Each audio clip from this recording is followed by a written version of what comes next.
Go inside the Crimson Tide with your hosts Rodney Orr and Gary Harris, keeping you informed on everything Alabama. Tider Insider TV, brought to you by Tuscaloosa Tourism and Sports. Good evening, everybody, and welcome in to another edition of Tider Insider TV, brought to you by Tuscaloosa Tourism and Sports. Boy, they do some great work for our community. Alongside Rodney Orr from TiderInsider.com, I'm WVUA 23 Sports Director Gary Harris. You know, I had somebody last week, Rodney, tell me that Tuesday was their favorite day of the week because of Tider Insider TV.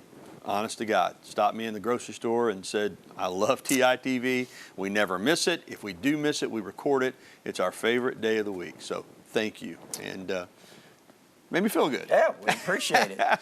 And I tell you, one reason people like the show is we give you what you want. Alabama football, Alabama sports, 30 minutes of it every Tuesday night. Let's get right to it. Crimson Tide holding its first scrimmage of fall camp this past Saturday. Now, Alabama head coach Nick Saban says that he saw a lot of positive things in the scrimmage, but of course, he said there is a lot to improve on, too. I mean, you know, the season's coming fast. There's only one more full scrimmage before they play Utah State on Saturday night, September the 3rd at Bryant-Denny Stadium. Saban said that the scrimmage started with a lot of energy, but as it went on, you know, guys get tired, especially the new guys. They're not used to this. He said it takes a lot of energy to sustain the level of effort that you need and the mindset that you need to stay focused. Coach said that he's not disappointed in the team at all, and the mistakes that he did see are correctable. Now, Kyrie Jackson is competing for play at cornerback, but he did not take part in the scrimmage because of a minor groin injury. Coach Saban says that hopefully it won't keep Jackson out very long. Of course, we know Cam Latu, the tight end, has been out this spring. Also, freshman Antonio Kite out of Anniston has moved from safety to cornerback.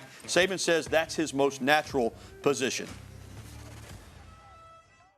We honestly don't worry about the competition part. Like, our competition is the man that's lined up across from us. We as receivers, and we know that we just need to learn the offense and learn everything just about the offense. So when whoever's out on the field can get the play right, I don't feel like it's any sort of competition between any of us receivers. We're all close. We're all brothers at the end of the day. So we all want the best for each other. All right, Jermaine Burton talking about the competition at wide receiver because it is intense. All three starters from a year ago, we've talked about it, Jamison Williams, John Mechie, and Slade Bolden moving on to the NFL. Burton coming in from Georgia. They're freshmen. There are other transfers battling for playing time. It's a good, talented group, some returnees as well. But there are a lot of guys that are capable of playing. And even though they're probably going to play 6 or 7 receivers, that's the way it has to be. You have to compete, but you also have to work to make each other better and understand that you're on the same team at the end of the day. Yeah, you know, with JoJo Earl going down, you look at Jermaine Burton. He's the leader of the group right now, really, I think. And he hasn't been here but since the spring. Ja'Cory Brooks is back. Obviously, he missed the spring with an injury, but finished really well at the end of last season. Trayshawn Holden is a guy that's been around a few years. I think he's got a good chance to get some playing time. You mentioned Christian Leary, Kobe Prentice, the true freshman from Calera, had an outstanding scrimmage. You've got other young receivers, whether it's Kendrick Law, Shaz Preston, various other ones that are competing for opportunities. So, again, it's a room that has a lot of talent. There's Tyler Harrell right there. We didn't even mention him, the transfer from Louisville, who's incredible speed. I think he's still trying to grasp the offense, and as that goes along and as he gets more comfortable, I think he can be a major factor in this rotation. You mentioned Kobe Prentice because he's a guy that didn't come in the spring, didn't come in until the summer, and there's a lot of talented freshmen. He was a guy that we knew had a lot of talent, but he, as you said, according to Coach Saban, had a really good day. Statistics that we were given from some sources say that he caught 5 passes during the scrimmage. So there's another young guy that's battling for playing time. Kobe Prentice got a lot of speed. He's very elusive. He's a guy that when he came to Alabama's camp last summer ran a sub 4.4, Gary. I think, again, that speed, that's kind of the thing Alabama really looks for at wide receiver. We've talked about Christian Leary in the past. I know he got some good reps. There he is, number 12. He's got 10.5, 10.600 meter speed as well. So, and Aaron Anderson, who I think could be an impact player, probably fairly early, even as a return guy. He's not in because he's recovering from that meniscus injury, but when he gets back in the mix too, again, you get the drift. There's a lot of young talent. Let's talk about cornerback on the defensive side. A lot of competition there, too. And one of those guys is Eli Ricks, the transfer from LSU. But you've got Kyrie Jackson, who set out the scrimmage. You've got Kool-Aid McKinstry. Antonio Kite just moved from safety to corner. There's a lot of really talented young players battling for playing time there as well. There is, and Terrion Arnold may be one to really keep an eye on. We mentioned him a couple of times over the last few weeks. A guy that came in as a 5-star safety, has done a really good job at cornerback. I think he ran with the ones quite a bit in the scrimmage. Now, again, let's be clear, the scrimmage was closed, so we couldn't eyeball it, but from what we hear, he ran a lot with the ones. I think Terrion Arnold has a chance to be a really good player. You mentioned Elias Ricks, Kyrie Jackson, Kool-Aid McKinstry, Kite being moved to that position. So, yeah, they certainly do have some young talent. And I mentioned what Coach Saban said about sustaining your energy level and learning what it takes to sustain your energy level. That's a big part of playing football, is in the fourth quarter. You know, if it's two good teams, who holds up the best? He mentioned that, so obviously something that he feels like they need to work on. Now, it seems like to me that's never been an issue at Alabama, but he did point that out. So do you think conditioning is something that they're going to continue to work on as they get ready for this first game? Yeah, and I think, too, when you talk about sustaining, Gary, sometimes it's mental. Yeah. I think that has a lot to do with it. And you look at the national championship game. The last 10 minutes of the game, Georgia dominated that game. So I think that's something that Alabama's going to use for motivation, to talk about that sustaining, the things that they need to improve on as they head into the season. All right, Rod, good stuff. And now it's time for Coach Talk. And one of the areas, too, that is being watched closely is the offensive line. Both starting tackles from a year ago, Evan Neal and Chris Owens, have moved on. And the offensive line last season, to be quite honest with you, probably didn't play up to the Alabama standard. Of course, Eric Walford is coming as a new offensive line coach. Everybody loves the guy, not just as a coach, but as a recruiter. But Coach Saban was asked about the offensive line on Saturday following the scrimmage. I thought the first offensive line was improved. I thought that second offensive line struggled in protection, struggled to run the ball. But I was encouraged by the running backs and some of the plays that they were able to make, some of the runs that they were able to run.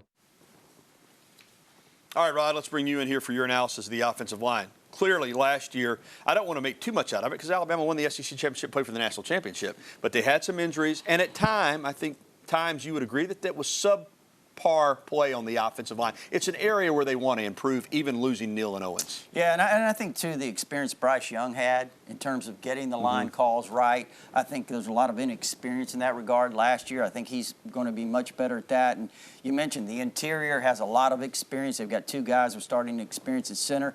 You've got Emil Ekiyor back. You've got Javian Cohen back, although Kendall Randolph was running with the ones quite a bit at left guard on Saturday. And I think you don't have Evan Neal, but Tyler Steen has a lot of experience, over 30 games as a starter at Vanderbilt. I think he's a guy that can hold down that left tackle spot. And the real improvement may come at right tackle with J.C. Latham. So I think this has a chance as this line develops to be really good. Of course, you want to keep Bryce Young upright. Give him time because if you do, he'll pick you apart. Pick the defense apart. But the running game is very dependent on the offensive line as well. Alabama, of course, losing Brian Robinson to the NFL, but bringing in Jahmyr Gibbs, getting a couple guys back from injuries. Trey Sanders is back. Jermaine Miller, the freshman's in the mix. What do you think the potential of this running game is? Really good, because I think when you have a guy like Jahmyr Gibbs, he can make an offensive line look better because of his quickness, his vision, his speed, his elusiveness, all those things. He's a great receiver out of the backfield. Understand he had a big-time play as a receiver in this scrimmage. You got Jace McClellan back. Obviously, Trey Sanders with experience, and you mentioned the other guys. Roydell Williams ran really well, as did Jermaine Miller, the freshman. And, Gary, there's another freshman, too, that doesn't get a lot of talk, but Emmanuel Henderson's a really great athlete. He is, and that may be why he doesn't get a lot of talk, because they may look at him at several different positions, him around, right, including kick returner. That's so right. That's a guy to watch, too. Well, with two of the best players in the country leading the way, Alabama is #1 in the Associated Press preseason college football poll for the second straight season and 9th time overall. Of course, those two players I'm talking about are Bryce Young and Will Anderson. The Crimson Tide received 54 of 63 first-place votes in the top 25 poll released on Monday. Ohio State is #2 with 6 first-place votes from the nationwide media panel, and defending national champion Georgia is 3rd with 3 first-place votes. Clemson is #4, and Notre Dame rounds out the top 5. In addition to Alabama and Georgia, other SEC teams in the top 25 include Texas A&M at #6. Wow, that seems high to me. Arkansas, Kentucky, and Ole Miss all check in back-to-back at 19, 20, and 21. Well, still to come on Tider Insider Television, we'll discuss the latest on recruiting and the newest commitments for the Crimson Tide and the one that got away. Plus, we'll discuss players from the state of Alabama who are leaving, as I said, the state. Kind of gave it away a little bit earlier, but here's some video of what happened on Saturday. We'll tell you all about Kelby Collins' decision as well. And we'll get to your phone calls, your emails, and your tweets. As always, the phone number 205-348-WVUA. That's 348-9882. Or you can email us at the address on your screen, or even send us a tweet. Use that hashtag TITV. We'll be right back with the only show that takes you inside the Crimson Tide for over 20 years. Tider Insider TV has been on the air. We'll be back right after this. And welcome back into Tider Insider Television, brought to you by Tuscaloosa Tourism and Sports. Alongside Rodney Orr, I'm Gary Harris. While Alabama continues to get work done on the recruiting trail, this offensive line class is building big, something special. Yeah, big, literally and figuratively. It can turn out to be big in terms of the recruiting rankings, and big, like in 6'6", all these guys are 350 pounds, and they may not be done with the offensive line, but it could be epic, this class. Let's start with last week's commit from four-star offensive lineman Miles McVay of East St. Louis, Illinois, announcing his commitment to Alabama on Thursday. 6'6", 360.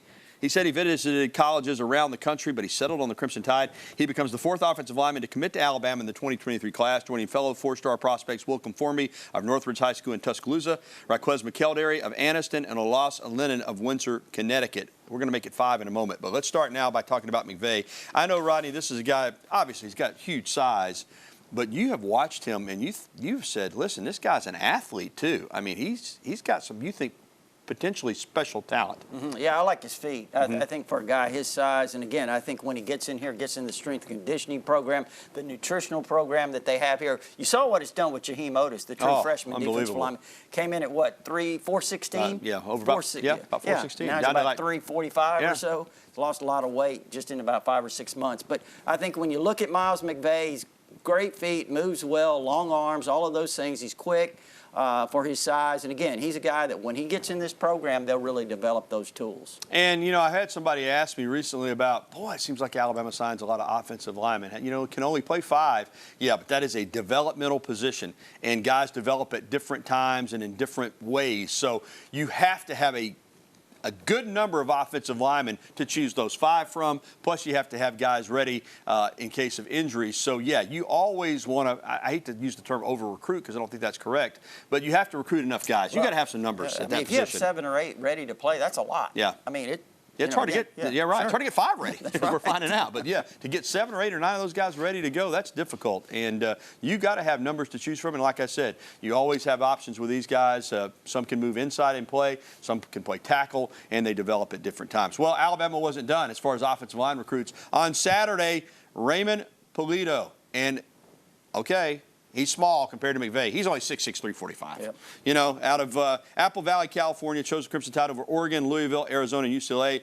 And he's a guy that's listed as a tackle too, Rodney, but I have read that he has the potential possibly to move inside if needed. What do you think of Raymond Pulido? Well, you know, I actually talked to a coach out in California, and he said, you know, what Alabama's really looking for are guys that are movers, meaning that they can move the line of scrimmage. Yeah. And these guys like Raymond Pulido, they have that ability. But also, Gary, the feet to be able to move and to be able to pass block, pass protect, all of the things. They're looking for a lot of versatility. So you're kind of signing guys that with the ability to play tackle, but also the ability to move inside at guard. Yeah, I want to bring up Eric Walford again, too, the new offensive line coach, first-year offensive line coach that came over at Kentucky, where he built an incredible offensive line, not only in terms of what we're hearing on the field with him coaching these offensive linemen, but on the recruiting trail. Pulido said, hey, man, Eric Walford's my guy. I had a great relationship with him. He led me to Alabama. Yeah, I mean, I think when you look at the job Eric Walford's done on a lot of these guys, whether it's Wilcom Formby here locally, Rock McElderry from Anniston, Olas Lennon, Miles McVay, I think all of those guys he made a very strong impact on. And you mentioned, you know, they've got 5 commitments. They may get a 6th guy. I would not rule that out. That's kind of a little bit, you know, usually you don't go over 5, Gary, but if they got the right guy, I think they might take a 6. Well, Rod, you know how it goes on the recruiting trail. You win some and you lose some. And Alabama also missed out on Saturday, although this was expected. Rodney said last Tuesday night he expected Kelby Collins from Gardendale to pick the University of Florida. We went over anyway because we just felt like, hey, local kid, grew up an Alabama fan. We want to be there for this commitment ceremony, and there you see the Gator Chomp right there. 6'5" defensive tackle, picked the Gators over Alabama, Georgia, South Carolina, and Oklahoma.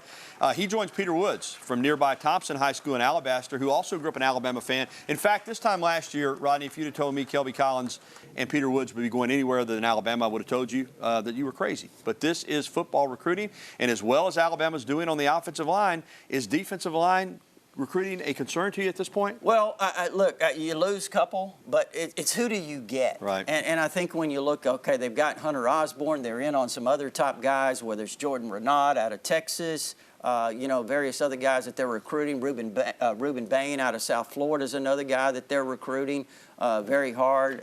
James Smith out of Montgomery. So they still have a lot of options. Edric Hill out of Kansas City. I think that's a guy that may commit to Alabama pretty soon. So these are all really high-quality players. David Hobbs is another one out of the state of North Carolina that I like a lot.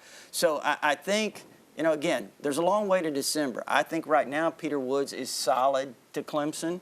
But you never know what could happen. Same thing with Kelby Collins. Also, Yanze Pierre, edge rusher out of UFAL, is committed in this class as well. But, yeah, Alabama wants to get some more defensive linemen. You can bet on that. Well, still to come on TITV, Alabama basketball wrapped up the foreign tour, and it was highly successful. We'll tell you about it. And up next, your phone calls, emails, and tweets. Go ahead and give us a ring right now so we can get you on TITV, 205-348-9882. There's the email address. As I said, if you want to send us a tweet, use that hashtag TITV, and we'll get that on the air as well.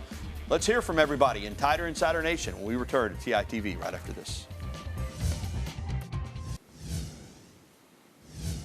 Alabama men's basketball wrapped up its foreign tour with a 3-0 record. They handled the Spain select team in Madrid 108-64, or actually I should say in Barcelona, my mistake. Then moved on to Paris and beat Lithuania's national B team 120-61. Then it went up a little bit in terms of competition. The Chinese national team ranked number 29th by FIBA. Bama won that one, but it took some work, 89-77. Brandon Miller led the Tide in scoring every game. The freshman averaged over 22 points a game. I mean, he is something special. Good experience, bonding opportunity, basketball opportunity for a young Alabama basketball team. I think those 3 games will really help this team. Oh, absolutely. I mean, when you're playing against the kind of competition that they are, it's great to get experience for some of these young players. Phone call and email time. Let's start us off on the phone lines. We're going to go down to Lake Charles, Louisiana, and talk to Travis. Hey, Travis. Hey, Gary. Hey, Rodney. Hey, you talked a little bit about basketball there. What did you guys see out of Brandon Miller? I think he can be really good this year. Thank you. Hey, Travis. Coach Oates probably doesn't want to hear me say this, but I think he's one and done. I mean, let me say this. I think he has one and done NBA-type talent. Now, we'll see how it goes, but I really think he's a special player. I think we've talked about him the last couple of weeks, Rodney. He's 6'8" or 6'9", long wingspan, but he can shoot the 3, he can handle, so he can create off the dribble, he can shoot the 3, he can block shots on the defensive end, he can get out and run and finish on the break. I mean, I think he's a really superb talent. I think he's probably, in my opinion, one of the top 5, 6, 7 freshmen in the country. Wow. I tell you, there's a lot of excitement about him. I mean, these games you're talking about, they've generated a lot of excitement, a lot of buzz. I know the fans are very excited to see not only this team, but Brandon Miller's one that I think has created a lot of excitement here over the last couple of weeks. No doubt about it. All right, let's get to an email. And this is our email question of the day, brought to you by KDM Services, serving your family like our family. For all your heating and air conditioning needs, remember KDM Services. All right, how are the Brockermeyer brothers doing? Leslie out in Dallas, Texas. Boy, we get asked about them a lot. All right, I'm going to say something here because I saw Rodney had a big thread about it on his forum today at TighterInsider.com. People saying, well, are they, where they stand. Listen, they've been in the program a year. They're 2 really good football players. We talked about offensive line being a developmental position. I think they're fine. Their dad, Blake, was an All-American at Texas, played 9 or 10 years in the NFL. He understands the position. He knows they're being coached well. I think sometimes with offensive linemen, it just takes a little time. So I think they're doing well is my answer. Tommy's battled some injuries, James as well. But I think that these 2 brothers down the line are going to have a chance to be players on the Alabama offensive line. Yeah, I think anytime you come in as a 5-star player, obviously people want to know how's he progressing. Tommy Brockermeyer was a 5-star. James was a 4-star center. Again, he had some injuries. Tommy Brockermeyer did in high school. He still maintained that top 10 status in terms of national overall rank. And now people expect things, and he's been a little banged up since he's been here. I really think right now, Gary, or let me rephrase that, heading into August camp, that was probably the healthiest he had been since he had been here.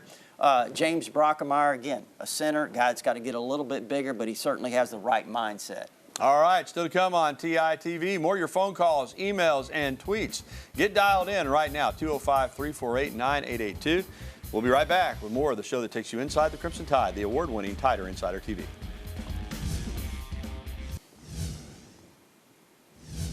This edition of TITV is flying by. Drew just told me in my ear, we got to go fast. So let's jump right back out on the phones with Paula over in Alabaster. Hey, Paula, how are you? I'm doing great, and I hope y'all continue with your Tider Insiders for the next 100 years, and congratulations on the first 20 years. Thank you, ma'am. Thank you for taking the call. Also, too, I'd like for Coach Saban, if he would, to go ahead and hang in there and continue coaching for at least the next 60 football games, because he will excel Joe Paterno's record, both in winnings as well as in bowl games. And I really would like to see him break Joe Paterno's record, even though Joe Paterno left Penn State in a horrible, horrible disgrace. Well, maybe Coach Saban will do that. I know you also want to talk about Eli Ricks, right, Paula? I think she are you still there? All right, Paula's gone, but she also wanted to ask about Eli Ricks and how he's coming along. We talked a little bit about him earlier at cornerback. Yeah, you know, I think last year having that shoulder injury, it put him behind. He came here in spring from LSU.